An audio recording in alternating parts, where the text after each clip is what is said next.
Welcome to Nota TV Power Talk. Kindly subscribe, share, promote Nota TV for protecting democratic values. Fourth day of the Finance Minister Nirmala Sitharaman announced major policy changes for the 8 key sectors to boost growth aimed coronavirus pandemic. Finance Minister announced coal, mineral, defense manufacturing, airspace management, airports, power distribution, space and atomic energy can be in the hands of the private. The decision objected by the Rashtriya Swayamsevak Sangh and BMS, this is the Bharatiya Janata Party's labor wing, and several other opponent labor organizations and political parties opposed the decision of the central government, the privatization formula on the name of the corona pandemic. Today in our Power Talk, we are having one powerful guest, Mr. Anil Sood, President Chetana, and who is fighting against the Airport Authority of India in several issues. Mr. Anil Sood, welcome to Nota TV Power Talk. Welcome to Nota TV Power Talk. Mr. Anil Sood, Finance Minister announced 8 major sectors will be in the hands of the private sector. What is your response? First of all, I fail to understand that how these are related to 19 pandemic. What we were expecting was that, okay, these workers who are on the roads, who are getting killed also with small children, they are traveling, they should be getting some money. That's what we thought. But I think it's nothing but a dangling carrot and showing that in future you may get it. So this is not related to pandemic, and in any case, all these announcements were made in the past also. So just rehearsing and again re-announcing the same which were already announced. And to my mind, when you are announcing all these projects, you must also highlight the environmental side of it, the cost anticipated to meet the environmental challenges which is already with them, and the effects post-introduction which are already known. It's not that now privatization of airports is a new subject for us. We do not have experience of previous privatization of airports. We are also aware of the practices in privatization of the airports, the losses which have been incurred, the cost, hidden cost which is passed on to the citizen in terms of pollution unaddressed. Now, when we talk of coal mines, when you think of coal mine, the first and foremost issue strikes to your mind, yes, another forest area is gone. How are we going to replenish? Today, whatever situation we are, it's only because we have gone against the nature. Mr. Anil, so the privatization formula is not a new one. It's a old proposed just to overcome the corona pandemic. Now it has been initiated. What is the objection to you? It has no relation to, that's what I am saying. It has no relation to pandemic. This was the policy earlier also. Privatization of airport was announced almost a year ago. I think Adani has already got some airports. Coal mining was already announced earlier also, which is embroiled in various litigations because some coal mines are in Elephant Corridor, Tiger Reserve and all that. Privatization of DISCOMs, it is already there. It's not a new subject. Then MRO, that was also announced in the budget. What is there which was not announced in the past and has been announced now, which is new, which will empower the worker now? The package for pandemic means which can give money to those who are on roads or middle income group to survive. Now, unless there is money, nobody can survive. Today, if they are saying that they will credit, the central government will contribute 12% to my EPF account. Now, I cannot go and tell the Kirana shop that you claim from my EPF account. I need to pay him cash. So package means getting something in my pocket so that I can survive. Now this is not the package. These are the policies which were announced in the past, again rephrased, reshaped, and placed before the people. Mr. Anil, so whether government of India failed in mining and aviation sector as of now, why they are going for privatization? If you go by the reports, Indian coal is inferior to imported coal because of its very low calorific value. So it has virtually, this coal will not survive what we use normally, lignite, that brown coal, which has got higher calorific value, which is always imported. Now, to my mind, when you are opening up commercialization of unexplored so-called coal mines, not only you will destroy the coal mines, you will also destroy the environment all around. Because today only I was reading an article that forests are lifeline of cities. The forest around the city will only protect city because by it also increases immunity. It increases filtration of suspended particulate matters. It also provides you oxygen. Today, the power industry requires about 86,000 crores to contain pollution which it is generating. If we consider the plants which will go obsolete by 2029, then it is reduced to 76,000. Now the estimated deaths which were about a year and a half ago from pollution caused by coal plants, which are scattered here and there all over India, was numbered to be 40,000. And by 2030, 50, these are expected to be 4 lakhs. If we go by last year report published on 3rd of November 2019 in Times of India, the number of cases of cancer have gone by 300 times. 300 times number of cases, which is an alarming figure, from 30,000 to almost 1,60,000 in few states only. So which means that there is pollution. And yesterday, World Economic Forum has come out with the statement that for the first time pollution in Delhi in last 40 years, carbon dioxide pollution, I must say, in last 40 years, has come to the least. And again, the tagline is because of reduction of coal consumption. Now, the moot question arises, is the entire pollution caused by coal plants? Because CO2 is the major contributor which increases temperature. And along with CO2, there are a host of other gases, carbon monoxide, nitrogen oxide, sulfur dioxide, PM2.5, PM10, and then toluene and hydrocarbon. Now, the central agencies admit that coal plants emit all these gases. Now, moot question again arises, in addition to coal plants, what are the other contributory factors? Number 1 is aviation, and number 2 is Indian Railways. Because Indian Railways still has equal number of diesel locomotives, which are plying on diesel. Again, aviation turbine fuel is nothing but 85% purity kerosene oil. The Ministry of Environment and Forest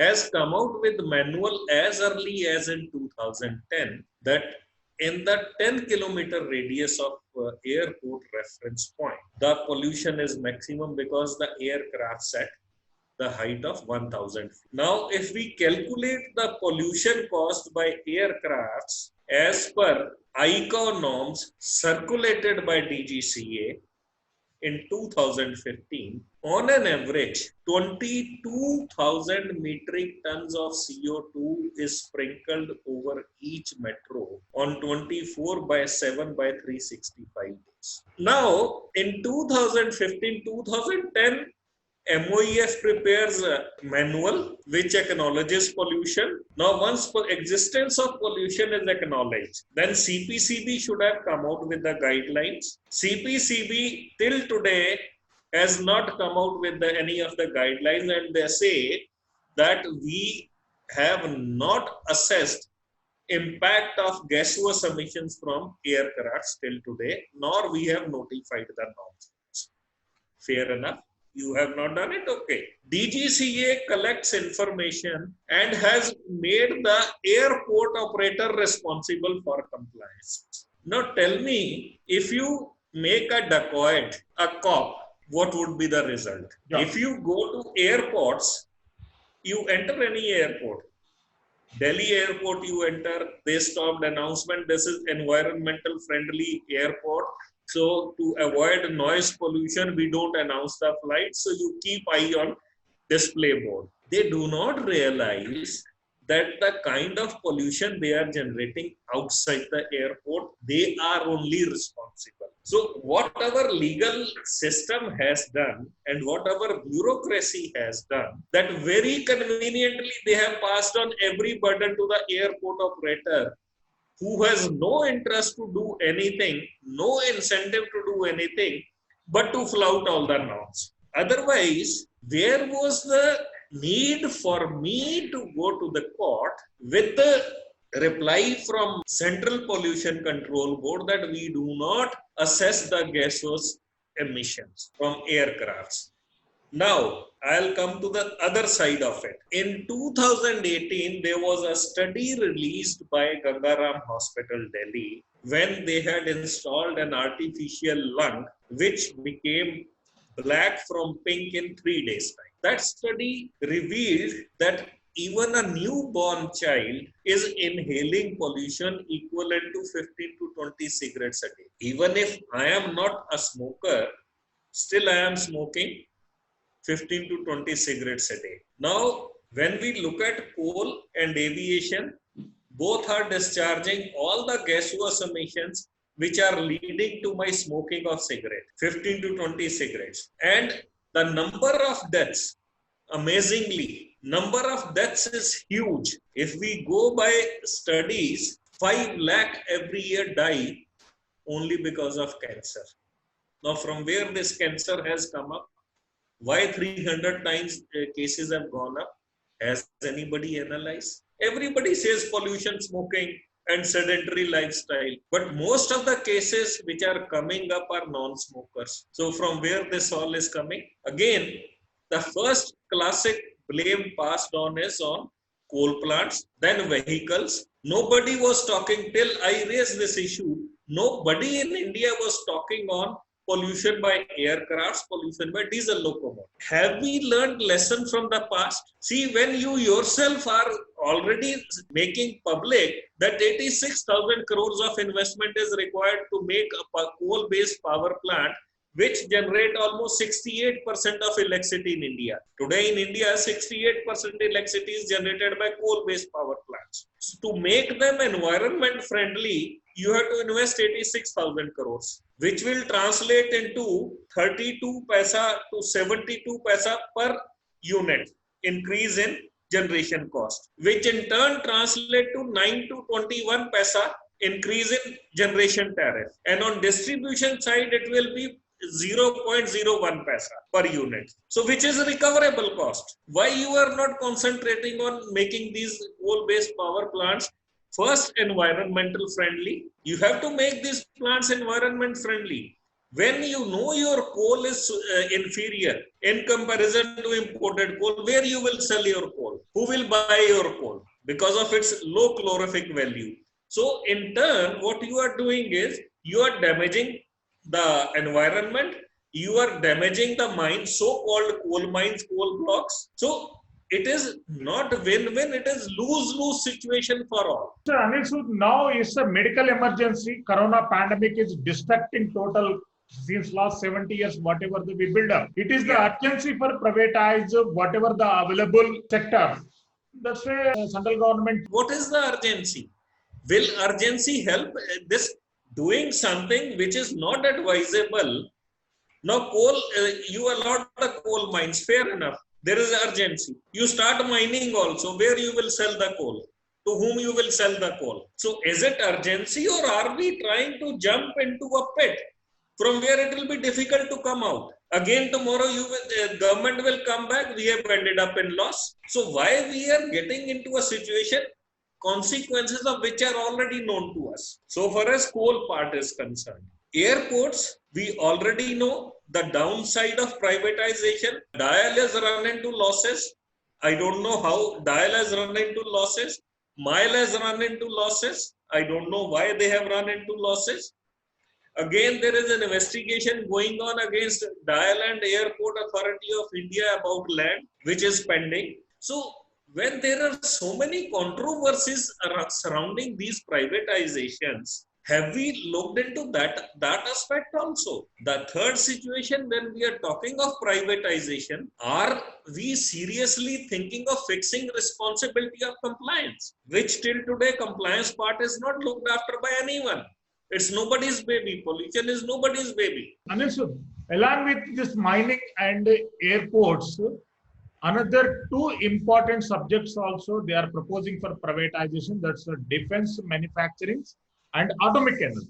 Defense manufacturing, to my mind, as a nation, we are not prepared even today for anything. For simple example, I'll give you. Before, say, globalization, we used to have how many Indian TV sets? JK, Beltec, Dianora, Philips, host of Indian television sets.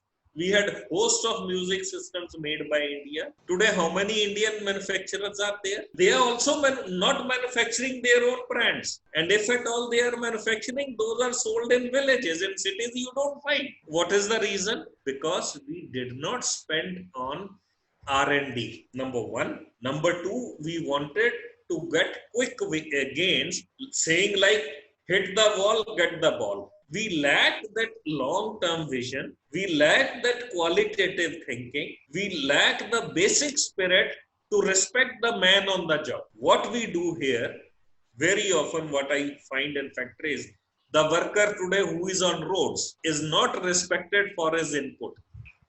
So once a worker on the shop floor is not respected for the job he does on shop floor, you can never improve your quality. It's the person on the shop floor which is important than the person sitting in the cabin. Because the person on the shop floor can damage your entire reputation by being careless, not looking into the quality of product he is liable to produce. So as a nation, we have not learned the lessons of respecting the person on the shop floor. Consequently, we can never guarantee the quality. Mr. Anil Sood, how Government of India will justify the privatization process? Privatization process, it's not business of the government to be in business. That is very correct. I always say it's not business of the government to be in business. But having said that, at the same time, as Indians, do we take pride in privatization by taking up the ventures, or do we intend to make money out of those ventures and invest somewhere else? We don't take pride in improving the things. We take pride by taking out the money and investing somewhere else. And again, keep on passing the blames. We don't take pride in complying with the laws.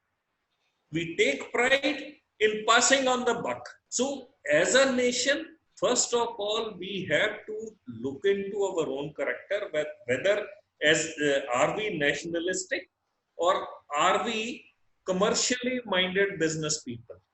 Take case of Japan. Nobody will think anything except for the country. Here we are seeing today, our workers are on roads with small children, nobody to take care of them. Can we claim we are Indians? We are nationalists? If we cannot respect our workers, how do we respect the organization? So can we succeed without respecting the workforce? Mr. Anil Sood, what is your demand? Whether government should proceed or look after once again? See, this entire process needs to have second look, review, and wishful thinking. It's not like pushing and getting through with it, making some money, then at the end of it, washing off hands, oh, we ended up in making losses. Mr. Anil Sood, what is your response on special economic package? 20 lakhs crores announced, Corona relief, helping to small scale industries, mid scale industries, all side of the sectors they covered, particularly 5-point formula. Today, what was required, what is required is food for the persons on the road, shelter for the persons on the road, food and money for the farmer, food and money for the middle income group. Now, these packages were part of the budget. These have already been announced. Now, it is old wine in new bottle. And It's a package. If I look at the word package from advertising side of it, itself is incorrect, because package is what you offer to the people off the shelf. You are not offering anything off the shelf. You are promising after this package, this will happen. Today we are not talking of this should happen or this will happen after so many years. Today we are talking today what is needed. What do you need for the people today? Where is that? What we need? How do we feed those people, those who are on the road? How we give them shelter?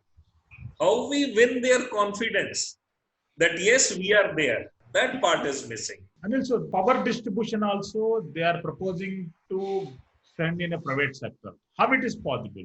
Already state governments already distributed total power sector into private hands. I had been involved in privatization of power in Delhi. I was a member of State Advisory Committee also for 6 years of DERC. So privatization of power is nothing but a misnomer. The Electricity Act 2003 was introduced on the ground that it does not give fair return to the investor. Costs are not reflected. It is not consumer friendly. Consumer is not heard. So they started public hearings. They started state advisory committee meetings. CapEx were approved by the state regulatory commissions. Now the fact remains, DISCOMs itself, private DISCOMs, are nothing but extended arms of the state government itself. I am sorry to say, despite clear-cut mandate of Section 61, 62 of the Electricity Act, and clear mandate from National Tariff Policy, National Electricity Policy, all have been violated while fixing tariff. All are predetermined. Everything is predetermined. Can you imagine a situation where the statutory auditor of the DISCOM is also advisor to the state advisory state commission and drafting tariff order for the state commission? Can you imagine this? It has happened in Delhi. The statutory auditor of the DISCOM was consultant to the regulatory commission, and regulatory commission approved the draft order shared by the consultant without even verifying. 46,000 crores regulatory asset gap has been created without there being asset register. Delhi Vidyut Board was unbundled because their statutory auditor refused to sign the balance sheet that there was no asset registered with Delhi Vidyut Board. Now, same situation is there after 20 years. What do? You privatized that, yes, accountable will be better under private distribution. You privatize that for 6 years only there will be common tariff. After that, there will be area-wise tariff to disincentivize the power theft. Then all the public hearings are nothing but farce. Public is made fool. All the decisions are taken unilaterally without bringing to the state advisory committee. I am telling this fact. Yeah. This is how it is. Mr. Anil Sood, if government privatizing each and every sector, then why they collecting the taxes from the public? You are putting horse before the cart. Unfortunate part, that's what I am telling you. Privatizing, you are in for another shock on electricity. Because in 2020, they have already come out with a draft electricity bill 2020. Again on the same grounds for which Electricity Act 2003 was brought in, without studying that why Act of 2003 failed. So privatization is nothing but passing off, making fast buck, making fool of people. Do you mean to say they have controlled the theft as of now? Answer is no. Delhi, because the tariff in Delhi could not be increased because they have already taken away 46,000 crores. And on that, they are getting 8% carrying cost also. So same is the situation with each private DISCOM. So what is the difference between government and the private DISCOM today? Only hats have changed. If you really want change. Open access policy you could not implement even till today. All your policies are on paper, nothing on ground. To my mind, these are nothing but attention diversion tactics adopted by the government under the garb of privatizing. Why government is more interesting for the privatize? This is not the time for doing the privatize the each and every sector. Each and every person of the India is suffering with a big pandemic, that's Corona. Instead of giving the confidence and moral support, if government is encouraging for the private sector, it is nothing but a more burden on the common man. Mr. Anil Sood, thanks for participating in Nota TV Power Talk.